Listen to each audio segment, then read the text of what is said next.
Welcome to an all-new episode of Entrepreneur Conversation Series on EntreJourn, a platform for all the entrepreneurs out there looking for a community to share their journeys, highs, and lows. EntreJourn encourages entrepreneurs to talk about their mental struggles, resilience, and help each other learn and grow from them. Today, we have Aakriti Madan. She's the founder of Mandy Co, a luxury bath and self-care brand, which specializes in handcrafted and chemical-free products. Aakriti is a CA by profession and has worked for the Big Four. Welcome, Aakriti. Thank you so much, Danish. It's a pleasure to be here. Entrepreneurs often struggle with prioritizing their mental health. Can you share any times in your journey where you have felt anxious, withdrawn, burned out, or stressed due to the nature of your work? Yes, I have multiple times. More so because right now my business is more centered around festivals and occasions. So the peak season, the stress levels and the anxiety is extremely high, and so everything needs to be done in that particular frame of time because everybody wants it at the same time. It's for a particular occasion, it's for a particular festival. So since it's all handmade, it's in extremely limited. I have extremely limited bandwidth, and it does tend to get extremely stressful a number of times. In terms of how I have worked towards, kind of finding my way around it, is that yeah, it's a very personal take towards it, but I think I just few minutes of break every now and then to enjoy, or basically to have a cut off from what I'm doing, to let go of the stress. It could be, say, listening to music or just going for a quick walk, being away from that pressure. So I think simple things which free you, which relax you, it's extremely important to kind of give yourself that. It is not about just being in that moment all the time. So you have to break the chain somewhere. So small little things make a lot of difference. Can you share any incident where your work, despite your passion, felt tedious or stressful and took a toll on your mental health? Yeah, sure, I can. Actually, this is about an incident which wasn't too long ago. So this was around Diwali time, and in a way, it was very good because this is the first time when there was a huge surge in the orders, and I had quite a few corporate orders and individual orders going out, and I was already putting in almost 20 hours a day, and it had been 2 weeks, and there was a point where I had committed to a lot more than I could deliver, and I had absolutely no bandwidth to fulfill those many orders. And I was at a point where I had decided to give up and cut a sorry figure because I could not see the way out of that dark tunnel. So none of my go-to remedies were working, and I was like, I just can't deal with it anymore. And I was getting extremely anxious. I was yelling at everyone around me because of lack of sleep, because of stress, because of anxiety, and we were all holed up in the same house, and it was just a big mess, and I was going crazy. So that time, maybe it just worked out the way it was, because that time I was in that tense situation. I was speaking to my mother, and she's like, why don't you just ask for help? So you have people at home. Rather than trying to do everything by yourself, why don't you just go and ask people for help? It's not that difficult. And although it's such a simple thing to ask for help, it's one of the most difficult things to do. So but that was my fallback, and that is what saved me, that I asked for help. My mom also came to help.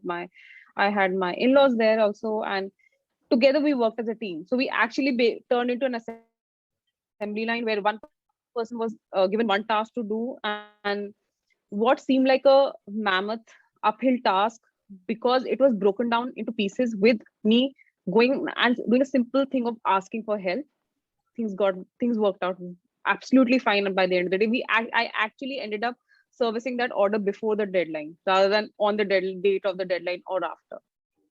Professional stress and anxiety affected your relationship with your colleagues, family, friends, and employees. How do you cope with such situations? Actually, you've asked a very interesting question. This question is, I think, relevant all the time. I think it goes beyond the fact that whether you're an entrepreneur or not. Maybe it just escalates when you're an entrepreneur because you end up doing much more than what a normal job would entail. You're a lot of roles rolled into one. So, and what it does next is, first it takes a toll on your self and your mental health, and the second bit happens is that it comes out to on, it takes a toll on the people next to you or the closest to you, either personal relationship wise or working relationship wise. Practically there are two ways it really does.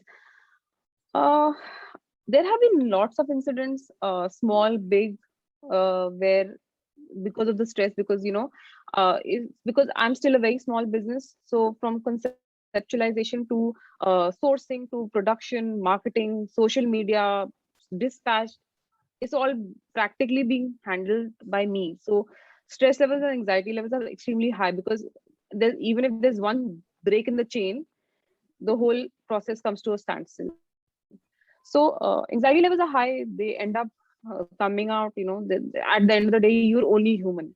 So sometimes you deal with the stress. There are good days and there are bad days. And when I have felt that in these last 2 years, there have been multiple bad days because you are accountable and answerable only to yourself, and there's no cutoff. So it does sometimes negatively affect the relationships you have.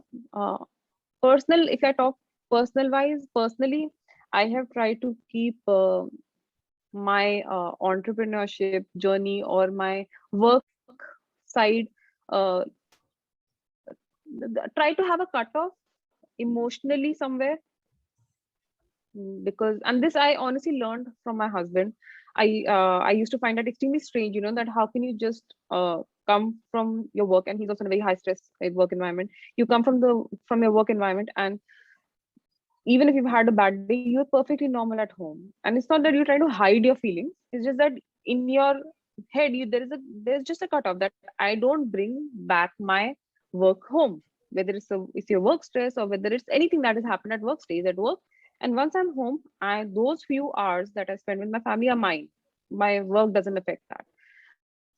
So I have seen that being implemented in my own home and family. So I think it was easy to imbibe that culture. There are days when, of course, it because of COVID, because of the lockdown scenario, because of a lot of other external factors, psychological factors, which have not been very helpful in the last 2 years, it's been extremely difficult to have that cutoff because everything is happening at home, whether it's schooling, whether it is working, whether it is your home stuff to attend to. It is all in the same physical space. But at the end of the day, you know when you're wrong, when you have crossed a boundary or done something which might not be right. Just go and apologize, whether it's personal relationship, or apologize to my workers also. There are times when it's somehow we find it easier to just lash out or to reprimand someone who will not probably be very I don't know, might not uh, lash out back at you probably. So on kids, on you tend to do that, but it's just best is to apologize. I apologize. When I'm wrong, I go and apologize to my children as well. There's nothing wrong in that. You're wrong, you apologize, say sorry for what you have done wrong, and that really helps always. A sincere apology works each time. Are some of your what are some of your self-care routines which you follow to maintain your mental health?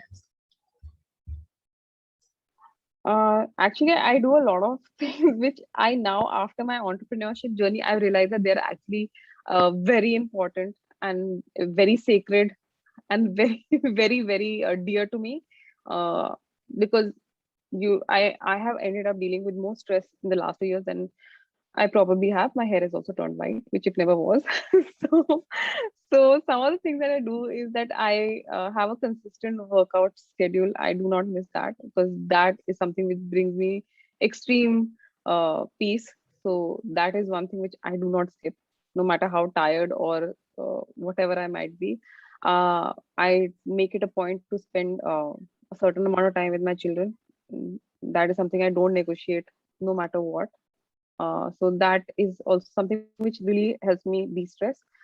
And I think going out and just getting some fresh air every now and then really gives, like, just relaxes you. So yeah, these are Advice or tip would you give to upcoming or established entrepreneurs to maintain work-life balance, protect their mental health, and build their mental strength? So I would like to answer this question more like a conclusion of what I have been preaching throughout these questions. It's more like some summation of all these things together. So any entrepreneurship journey will eaten into your personal life. There's no way because you will be, and you end up doing much more than what you would be doing in a regular job. Let's face it, that's how it works. It'll eat up into your personal life, it'll eat up into your me time, whatever you compartmentalization you were doing, or you had time to yourself or your family, or whatever else it was, your Netflix time, it will eat up into that. So no matter how much you enjoy your work, you enjoy your passion, it won't be sustainable if you don't take your time off. It is humanly impossible, because there is a point where you burn out, there's a point where you there is fatigue sets in. And so anything which you want to be sustainable, you need to take a few steps back.